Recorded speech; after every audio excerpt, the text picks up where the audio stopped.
अस्सलाम वालेकुम रहमतुल्लाहि व बरकातुहू। Welcome back to my channel. बेदाग, गोरी और ग्लोइंग स्किन के लिए 1 चम्मच वैसलीन के अंदर आपने 1 चम्मच एलोवेरा जेल, 1 चम्मच शहद, थोड़ा सा एप्पल साइडर विनेगर और थोड़ी सी ग्लिसरीन को अच्छे तरीके से मिक्स करना है। 15 से 20 मिनट आपने इस मिक्सचर को अपने फेस पे लगाना है और 15 से 20 मिनट लगा रहने देने के बाद ताज़े पानी से मुँह धो लेना है।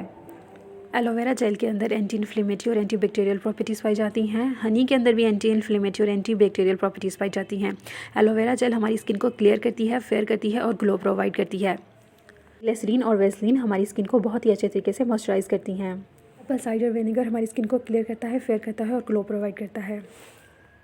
एप्पल साइडर विनेगर एक्ने को रिमूव करता है। Apple cider vinegar acne skin वालों के लिए बहुत ही ज़्यादा अच्छा है क्योंकि ये हमें एक्ने से प्रिवेंट करता है। इस फेस मास्क को आपने हफ्ते में 3 से 4 मरतबा लाजमी इस्तेमाल करना है। Subscribe my channel if not already and hit the notification bell, share and like this video. Bye.